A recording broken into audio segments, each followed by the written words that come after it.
నువ్వు చెరొక ఓటేసినావు, చెరొకటి వస్తే తరాజుల అటు ఇటు సమానం అయిపోయా. మరి ఎవరు గెలవాలి? ప్రజలందరూ సమానం వేస్తారా బిడ్డ? మీరే సమానం వేసే. మేము సమానం వేసినాం. వాళ్ళు 10 ఇచ్చారు, వీళ్ళు 10 ఇచ్చారు. చెరొటేసినావు. పైసలు తీసుకోవద్దుగా మరి ఓటుకి. వద్దంటే ఏమంటారు, ఇష్టం అవుతారు. కంట అవుతావు మళ్ళీ నువ్వు. నాకు వెయ్యొద్దు అని నువ్వు తీసుకుంటలేవా అంటాడు. ఆ భయాన్ని తీసుకున్నావు. నాకు బుద్ధి చెప్పేటోళ్ళు ఎవరు లేరు బిడ్డ. అప్పుడు కూడా నేను వేసిన ప్రచారం చేసిన 15 రోజులు. ఏ పార్టీకి చేసినావు అప్పుడా? చేయి గుర్తుకేమో నేను చేసిన, కారు గుర్తుకేమో నేను చేసిన. చెరోటి బిడ్డ మా పెద్ద మాత్రం కారు గుర్తు కేసీఆర్. గుర్తులా గుర్తుంచుకో రామక్క.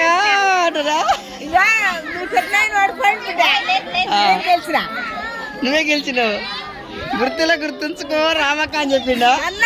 రామక్క మరి మధ్యలో గుర్తులా గుర్తించుకో రామక్క, కారు గుర్తించుకో అని కొన్నాను వాడాడు. నువ్వేం వాడినావు? గుర్తులా గుర్తించుకో రామక్క, చెయ్యి గుర్తించుకో చెప్పినా బిడ్డ.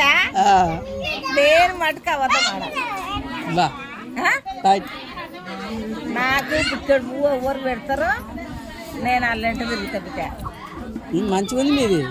ఎవరు గెలిచినా మా వాళ్ళు అంటారు. మీరు పెట్టిన ఆయన ఓడిపోయిండు, నువ్వు గెలిచినావు. నేను గెలిచిన.